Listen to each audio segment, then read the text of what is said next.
What is going on, everyone? We are back. I took the week off last week from doing my regular live. We may pick that up again this week for UFC 313. I haven't quite decided how I'm going to do that, but welcome back. My name is Brady. This is Be All In Sports. Once again, bringing you UFC 313. My picks and predictions for this week. We didn't do too bad last week. Came through with another winning record, another winning week. Wasn't great. Some of my bigger plays that I had, they did not hit like I expected them to. So obviously this is fighting. I tell you that at pretty much every week. So don't spend your life here. But we have some good picks this week. This is a very, very difficult card. I will say that straight off. And the confidence level is not exactly the highest it's ever been for this week. But I think we're putting our best foot forward. We've done the study. It's coming out a little bit later than I wanted to put it out, but it's still coming out. Still enjoy. I'm going to get right into this because I don't want to waste your time. And I got some bets coming at the end that I've already put in. Some of them a little bit longer ago, but you're actually getting better odds than what I did at the moment. So I'll still hand those out, let you know what I got on those, and hopefully you get better than I do. And I don't have a ton right now, and I don't know that I'm going to put a ton in just because there's a lot of fights on this card that I feel are a complete toss-up.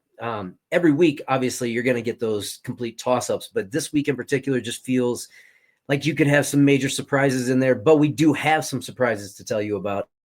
And I'm going to get right into it. So we're going to kick off this card. We are starting with Jordan Santos coming in facing Ozzy Diaz. Ozzy Diaz he's been in the UFC now. I believe this is going to be his third or fourth fight. Jordan Santos obviously is coming from the Dana White Contender Series where he beat Will Curry in that matchup. That was a pretty good matchup for him. He definitely put it on in that match, but I don't know if that was Curry's best foot forward, so to speak. Ozzy Diaz, on the other hand, is kind of one of those you're either knocking people out or you're getting your ass creamed. In this particular matchup, I always kind of side against picking on these newcomers coming in. I understand the talent levels there for Jordan Santos. I honestly probably like the talent level on his side a little bit more than I like Diaz, but I'm going to side with the person that is kind of live or die, die on your shield type. And I think that Ozzy Diaz is going to feel the pressure to end up getting that win in this one.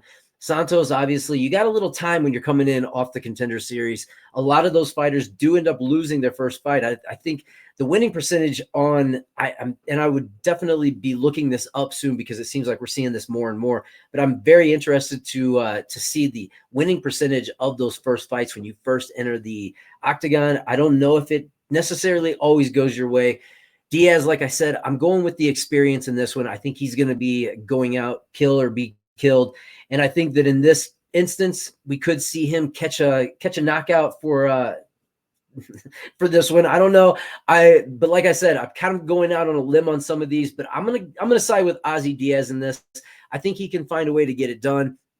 And right or wrong, I think the stretch there for what I'm seeing as far as the odds go, plus 160. I think it's even higher right now. I think it might be plus 180 or something up in there. So once you start hitting that plus 200 and you're fighting somebody he's been through the rigors of the octagon a little bit more experienced, that does weigh heavy with me sometimes. And I think in this matchup, I think Diaz can find a knockout in this one. He's going to have the reach. He's going to have the size advantage. His last matchup, I believe, was a short notice, and it was a weight class up from this. So we'll see how he handles that weight cut, but I think he can get this fight done. So I'm going Ozzy Diaz. Next up, this is a kind of a late edition fight. Chris Gutierrez taking on John Castaneda. This is going to be an interesting fight. I believe they're going to do this one at a catch weight, from what I'm understanding. Nope, it is. It's going to be at 135. So you got to figure Castaneda has now weighed in twice in 2 weeks for that 135 weight limit. So we'll see how that affects his body. But Chris Gutierrez is coming in on short notice. I don't like people coming in on short notice, although I kind of think that Chris Gutierrez could present a little bit more of a problem for Castaneda than he was going to face previously. One, you're not having that. I don't think the age difference is is that much of a stretch. Yeah, you're facing the same age.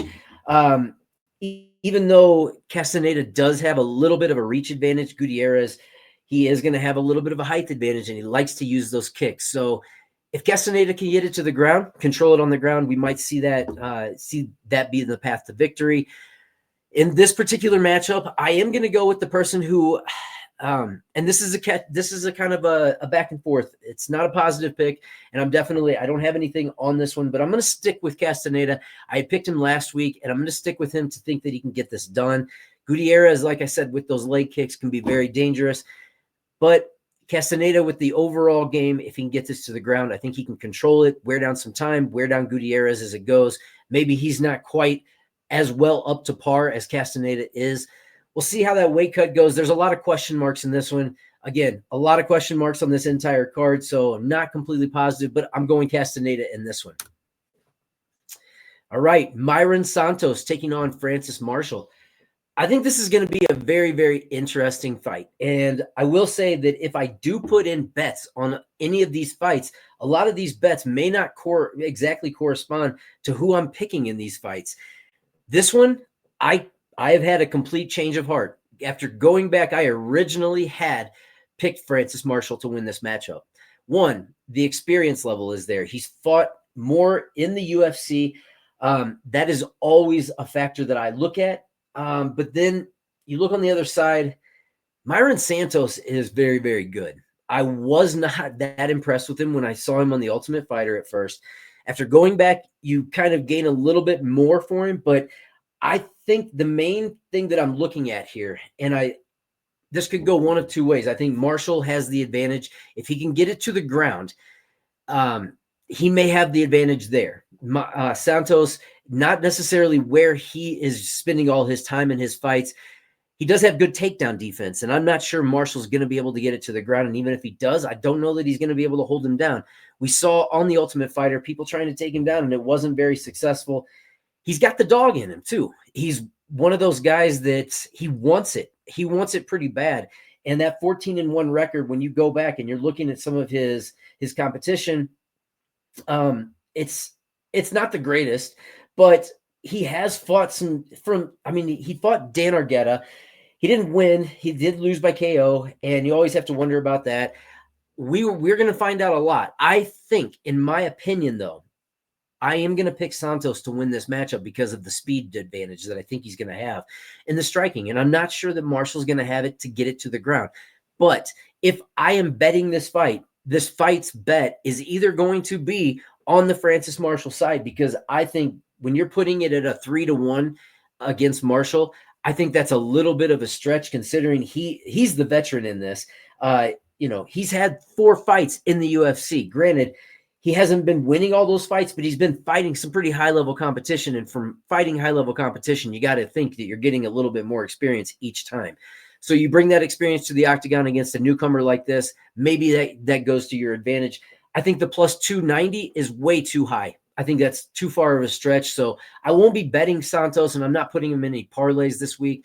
I would rather spend whatever I have on a little bit of more of a fight that I think could go either way, and who I believe might be more of a favorite in the direction that I'm looking. But my pick in this is going to be Santos to win the fight. But if Francis Marshall comes out, he's got a decent line on his plus 3.5. That might be something that I look at because he's pretty tough. He's not getting knocked out. He's not getting finished in a lot of his matches. And like I said, he has fought some high-level competition. And Santos isn't always finishing people. He has been finishing people at times, but it doesn't always happen here. So, take the toughness. I'm going to go Myron Santos, but I'm not betting this fight. But Santos is going to be my pick due to that speed advantage. Next up, Alex Morono taking on Carlos Leal. I have to be honest with you. Everybody is so high on Carlos Leal. I've seen him in the PFL.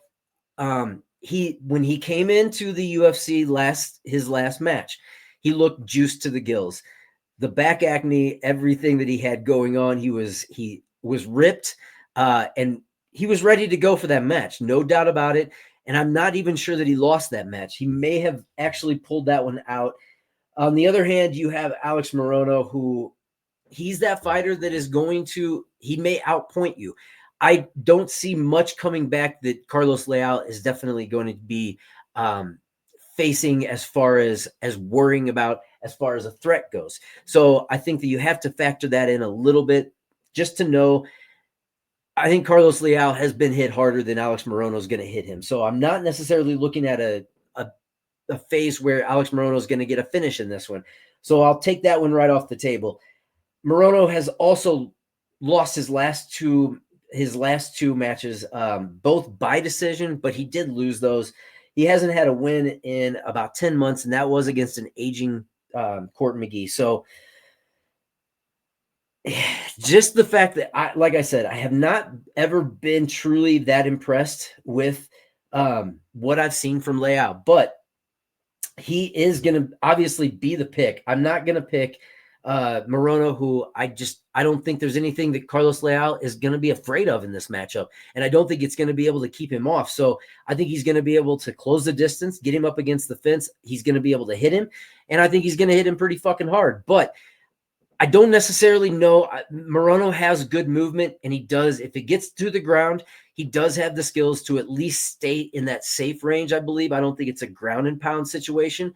But I think Leal wins this matchup. If he comes in like he did the last matchup and he was ready for war, 3 rounds, he can get this done by decision, which is how I'm kind of actually leaning on this one. I think that Leal gets it done by decision. I don't think it's going to be a finish. I don't know. Maybe I'm wrong. We'll see after this one is over, but I am going to pick Leal, not betting this fight. If I was going to bet it, I would definitely bet on the Alex Morono fight because he's more than capable of pulling off a victory by decision himself, split decision, whatever. He's definitely can point fight you if he needs to. But my official pick is going to be Leal in this one. But like I said, not going to bet this. Next up, kind of interested in this one. Bruno Ferreira taking on Arman Petrosyan. Petrosyan, as you remember, just got knocked out with the double spinning fucking back fist by Share Bullet, which that was impressive, but he was winning that fight up until that point. And this is another one that I've gone back and forth on thinking, I could definitely see him getting it done again. He's a good kickboxer. He's skilled. His record's not great. 8-4, I believe, is his record. If you're looking at records and that's all you're going by, you're probably going to pick Bruno Ferreira because he's got that 12-2 record. He's got a lot of first-round knockouts. He comes out very aggressively in the beginning. The one thing that I worry about him is if he doesn't get it done in the beginning, is he going to be able to survive the 3 rounds? But we did see him, I believe, in one of his last matchups where he did end up going the full 3 rounds. So, again, it's not the preferred, obviously, with him. Maybe I'm wrong. Yeah, I think okay, I am wrong. Bruno Ferreira is like kill or be killed almost. So that's definitely going to be something that I'm looking at. But look, when I'm getting Bruno Ferreira, who is the more experienced fighter as far as this goes, maybe not in the realm of kickboxing altogether, but he definitely does have more matches in the MMA realm. He's going to be at a size disadvantage a little bit, but I think that this is a matchup that it's kind of one of those that you have to pick something to happen. Petrosyan getting knocked out last time the way he did, that was a pretty vicious knockout. And to be honest with you, it wasn't that long ago. We're talking 4 months. That's not a lot of recovery time for getting knocked out the way he did. Granted, he wasn't completely out, but it was pretty brutal. So this is another pick that originally I did have Arman Petrosyan in this. I felt pretty good that he would be able to point fight this and get this done either in the later rounds or take it to decision. But I've kind of reversed on that. I think Ferreira can get this done. I think that he has the knockout ability, and I think that he's got that dog in him that even if it does go a little bit longer, I kind of think that he'll fight through it and just end up finding a way to get it done. I think the damage is going to be there. We'll see. This is not one of those fights that I am extremely positive will go my way, but I'm kind of playing on that side of kill or be killed with Ferreira. I do have him in one of my parlays. I'm going to show you that parlay here in just a little bit, but we're going to keep moving on. But I am going to pick Bruno Ferreira in this matchup. I will show you what I have as far as that parlay goes coming up, though. All right, next up, Josh Van taking on Saruyu. Ray Saruyu.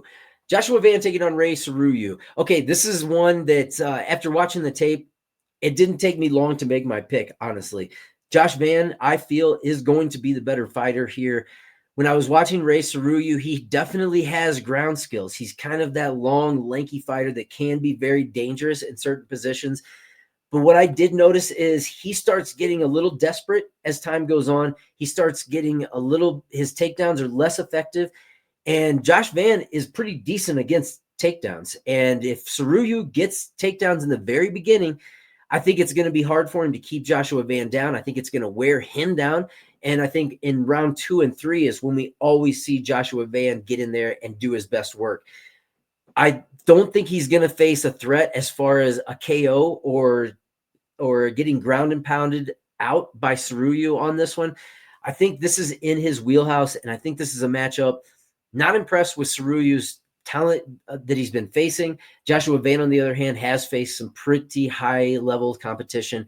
So my pick in this is Joshua Van. And again, this is one of my parlay pieces. I feel good about him winning this matchup and getting it done.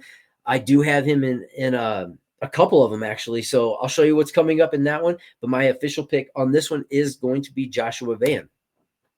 That may actually be the first time I've taken Joshua Van, too, in any fight that I bet on with him involved. Next up, Curtis Blades taking on Rizvan Kuniev. Okay, look, here's the way I break this fight down. Both of these guys are going to, it's almost going to be one of those things that I feel is going to, in a way, offset each other a little bit.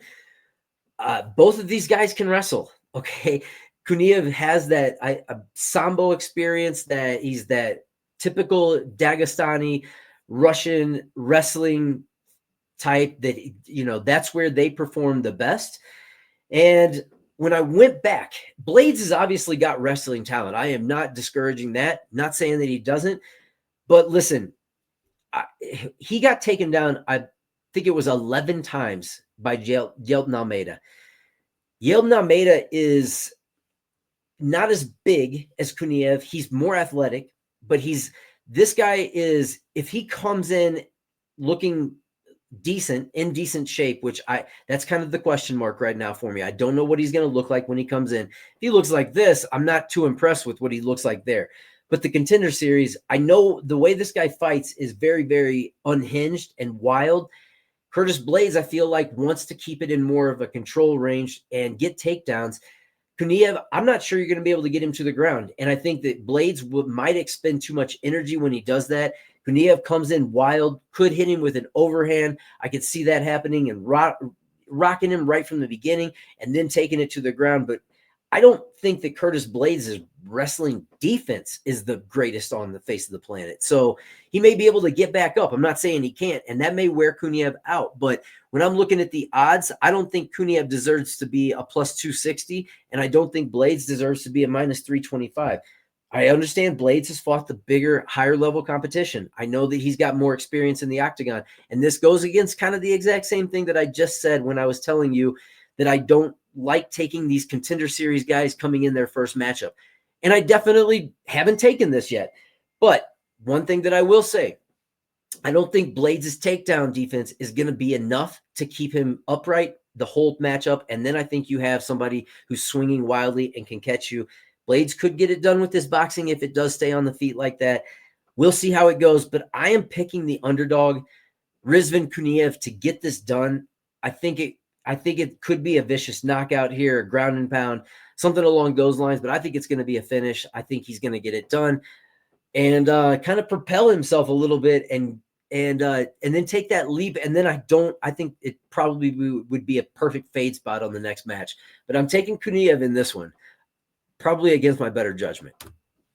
Next up, this is probably the one that I am looking almost the most forward to. I believe this is the main card opener.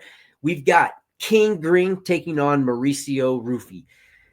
Mauricio Rufy, as you've probably been hearing a lot about his Conor McGregor comparisons, the way he strikes, his mobility, the way he moves in the octagon, and I will back that up completely. I see it too. He definitely has that I don't know what it is. It's just that Conor McGregor movement, the way he moves. He's very fancy and technical with his kicks, with his roundhouse. It's all very smooth and it looks nice, and he gets it done too. He hits hard, he hits consistently, and the one thing that you always kind of wonder is the volume going to be there? But again, I'm not sure you're going to need it in this one. King Green, we know what King Green, we know what he does. He comes in, he's going to go toe to toe with you. He's going to be there right most of the time, right until the end. But that last matchup was a little iffy. He gets subbed by Paddy Pimblett. And he hasn't been having the greatest track record coming up here recently. So I don't think that he's going to be able to get this done. I think that Roofy is going to be too much for him. I think this is kind of going to be the changing of the guard. You got an 11-1 guy. I love the Fighting Nerds right now. He's on his win streak. I just see it happening. I think he's going to get it done. I think Green can hang in there. He's a striker too. He fights with a little bit different style. It may take a little bit of time for Roofy to get acquainted with that, but I think once he does, he's going to hit Green, and he's going to hit him a lot. So I'm definitely taking Roofy. I definitely have him in a couple of my parlays as well. Going to show you those in just a second, but if you have not already, please hit the like and subscribe. Let me know what you're thinking of these picks. Hopefully we'll nail these this week. Like I said, I don't think I'm betting heavy. I don't have any big money picks in right now. I got a couple 2-leg parlays, or a 1-leg parlay, or a 2-leg parlay and a 3-leg parlay. I'll give those to you in just a minute, but this is the way I see this one going. Roofy gets it done. Next up, Amanda Lemos taking on Yasmin Lucindo. This is another one that my pick does not reflect who I'm going with in this fight. I'm taking Yasmin Lucindo to win this fight. I think she's got a few things on her side. I think that determination. I think the youth is going to be there for her. There's not necessarily a huge fight advantage or a reach advantage or anything along those lines, but I think that she's got the ability to be able to do what she needs to do and out volume Lemos. Now, the one thing that I will say is this is kind of also one of those iffy fights. I think that Lemos definitely has the power to get it done. Lucindo doesn't show much as far as getting finished. So I don't think this is going to go to the finish. So I like bets such as this on over 2.5 rounds, or the Amanda Lemos plus whatever she is, plus 3.5, plus 5.5, plus 7.5. I definitely like stuff like that because like I said, I think this is something that's going to go to the decision. And I think once you start putting it in that and factoring that in, this can go either way. But my official pick for this fight is going to be Lucindo, and we'll see how this plays out. I think she can get it done. But I will share my bet in just a couple more, but my official pick, Lucindo, for this one. Next up, Jalen Turner taking on Ignacio Bahamondes. This is a little biased. I'm a little bit high on Ignacio Bahamondes. The guy's been in some wars. I've seen him get it done towards the end of fights. He's a striker. He's got good ability. A lot of, pretty much everywhere it goes. If he gets taken down, he's shown the ability to be able to get back up. And he fights with that determination that I always like to see. Jalen Turner, on the other hand, unfortunately, hasn't been showing us much.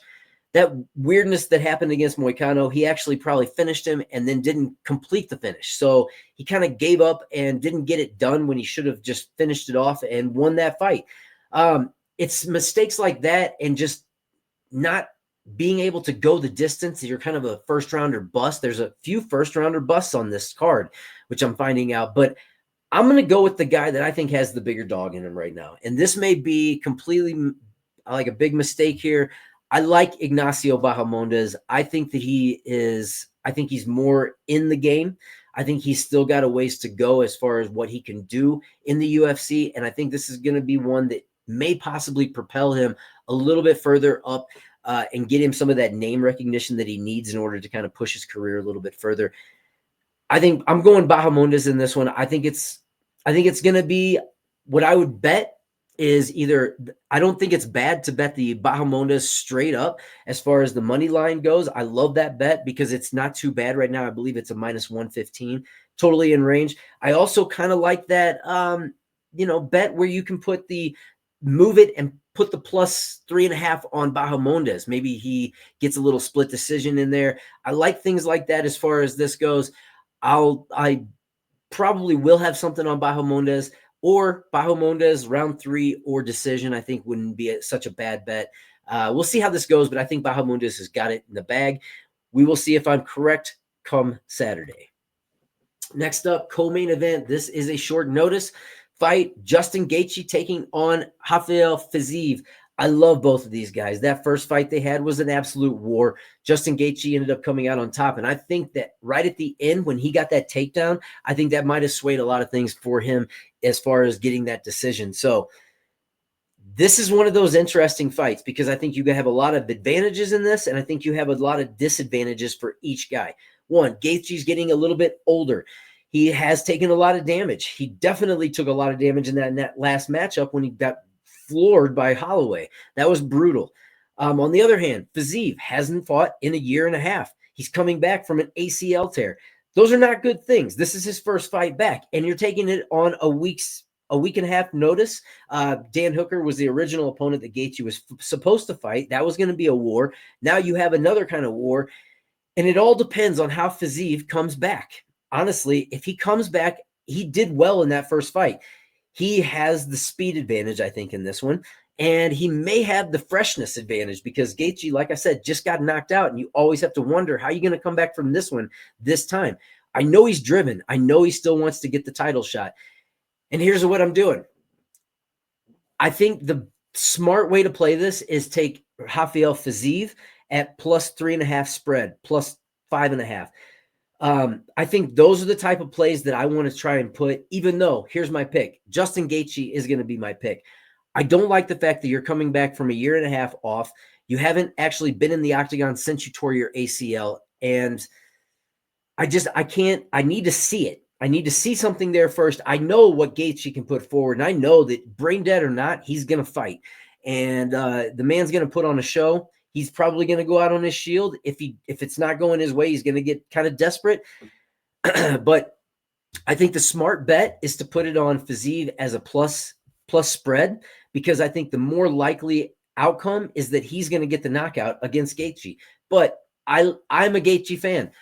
His freaking figures right behind me. But I have to put out the pick that I think actually hits. And if Fiziev comes back in the condition that I've been hearing that he's in, which is really nice and very good, he handles that weight cut. I think that Fiziev actually has the ability to get this done. I think he's got a speed advantage. I think he actually has a little bit of a power advantage when he lands too. Gaethje is a little bit old in the tooth, and I don't know that the power is necessarily there as much. I hope he surprises me. This is one I would gladly eat it. And I'm a bigger fan of Justin Gaethje than I am Fiziev, even though I love both of them. I just want to see a war in this one.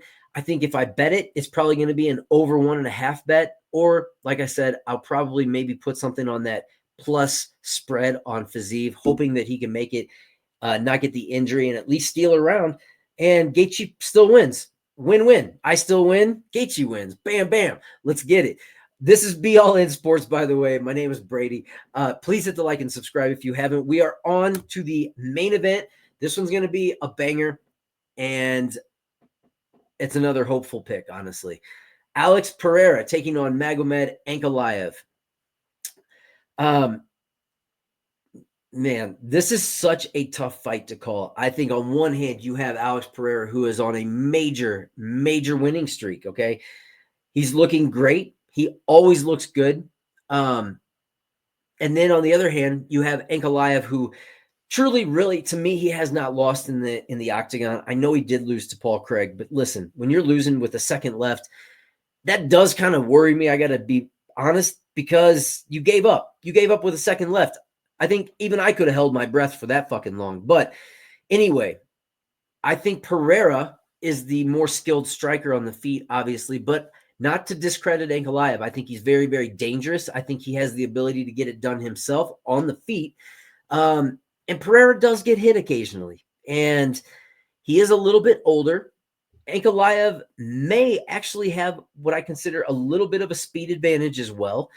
That could come into play. But when I'm looking at this matchup, I see somebody who's experienced in championship matchups and somebody who is coming in and they're fighting during the time of Ramadan, which, if you know, you're doing usually a fast by then. But he has said here recently, and I'm getting a lot of mixed back and forth with how I want to play this matchup, because on one hand, I want to pick Alex Pereira because I think he's the better striker. And I just keep going back to how, if you don't get it to the ground, are you going to be able to strike with a world-class kickboxer like this guy? And it's going to have to be the threat of the takedown. And I'm not sure that you can get it to the ground, because I think he's better at keeping it on the feet than you think he is, which I think that it's going to, I think when you're getting Ankalaev in that plus odds, nobody would argue with that bet. But oh man, shit. This is the toughest. This is probably one of the toughest fights I've ever had to go on. Again, I think this is a fight that if you bet the spread on an Ankalaev, that may be the way I go with this. I do not have a bet on either of these guys right now. I kind of like that over 1.5. Kind of digging that a little bit. Don't have a bet in on it yet, but I'm going to put it out to the world because I kind of want it to happen. Listen, I want Alex Pereira to win. I'm going to pick Alex Pereira, but as far as betting this fight, I think that Ankalaev spread bet, again, I know I've been going a lot with these spreads because I'm unsure of a lot of these fights. I'm picking a lot of my favorite people to win here, and this usually goes completely against me, okay? So I'm picking Alex Pereira. Fuck it.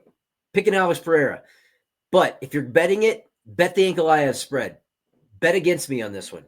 I think it's more likely that Alex Pereira is probably going to knock him out, but I don't know if he can knock somebody that like Ankalaev out. And then later on in the rounds, you're going to get Ankalaev that could steal it. I could actually see this fight going to decision. It may be one of the first ones that ever goes to decision in this, just because of how it plays out. I think Pereira might be able to stuff stuff on the ground, like as far as submissions go, if Ankalaev does get it there and get it back to the feet. And then you're going to have a striking war.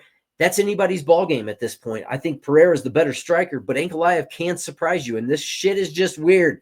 So, bam, there's my bet. Alex Pereira to win the fight, Ankalaev, bet him on the spread.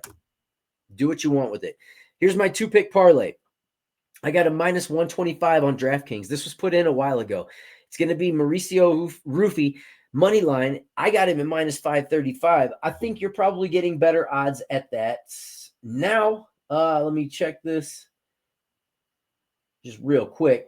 Sorry that I don't have this pulled up. But yeah, Mauricio Rufy money line, minus 535. And then I took Josh Van money line at minus 192. If I was going to take that right now, where would I be? Yep. See, people, I'm giving you shit that I already fucked up. I got it at a minus 125. If you put the same bet in, you're getting it at a minus 104. I might even double up on this one. I think it's a good bet. I like both of these guys to win. And your odds, because this is a fight card that is a little bit different, they're getting better for you. So maybe even wait. But I'm going to put this in again probably. Okay, I like this bet. No reason not to. Bam, going with it. Rufy, money line. Joshua Van, money line. Getting it done. Minus 125. If you get it now, it's minus 104. You got better. 3-pick parlay. Plus 211 on DraftKings. I'll put this in and it probably gets better for you too. Let's see. I am taking Amanda Lemos, and I got this at plus 211 on DraftKings. I'm taking Amanda Lemos plus 3.5 spread. Basically, what this means is that she needs to steal a round. We need that 29-28, 29-28, 29-28. We need that across the board. And I think that, and the reason I'm picking that is because I think that she also has the ability to get it done by decision. I think this could be a split if it goes that distance. And if it doesn't, I think she's the more likely one to get the finish, believe it or not. So I'm going the plus 3.5 on Amanda Lemos, which it's still it's a minus 220 right now. I took the Joshua Van plus 3.5, which I changed that. If you notice, okay, so this is another one of those alternates that I did with. So what you do is you go in DraftKings and you go to fight lines, and then you go down to the Joshua Van minus 5.5, and you move it over to where it's Joshua Van plus 3.5, and you take it on that one. That means that he doesn't even have to necessarily win the fight, but if it goes to decision, and again, he gets that plus or 29-28 across the board, will win that bet. Okay, the next one is probably the most risky as far as I'm concerned. But again, I picked it because if there's going to be a finish in this fight, I see Pereira getting the fight finished. I'm going to take Bruno Pereira plus 3.5 spread as well. Again, this is one of those that I'm taking the guy that I think has the more ability to actually win as far as a knockout goes. And we kind of hope for the best as far as that goes. But if you're putting this in now, you're getting a plus 211. So you can put this one in and still get the exact same odds. That's another one that I went with. I do have the 2-unit play on the Mauricio Rufy and the Van play, and I have 1 unit on this one. Again, might go with the Rufy. I might mix that up, but I like Rufy to win this matchup, and I don't know why he keeps going down. It has to be something to do with the volume, but even at the volume rate that usually gets put out, I think it's going to be one of those fights that he's going to take more damage. He already takes a lot of damage. So that's my prediction. Those are my predictions. Those are my bets. I may come and give you more bets. I doubt it at this point. We're either going to go live during the prelims or we're not. If you stay tuned and you're subscribed to the page, you will get a notification telling you of what I'm going to do. But I'm going to leave it up in the air right now if there's enough interest, and we'll see how it goes. I may do a live and we'll break this sucker down. I don't know that I will be doing a live with the pay-per-view. I probably won't have it this time. I may go see this myself somewhere where I can have some libations and enjoy myself. But until next time, thank you for tuning in. This was my picks and predictions. I hope you enjoyed. I hope you do well in the fights. Be careful on this card. This is going to be one of those hit or miss cards. I warn you right now. Next week, I'm already working on next week. I'll try and get it out sooner, but hey, if you don't feel confident when you're getting ready to put it out and you want to put it out quick, fuck that. I would rather give you something solid to go by and get it done the right way. So I hope you enjoyed. If you have not, hit the like and subscribe. Until next time, I will see you again. Peace out. Keep balling, people.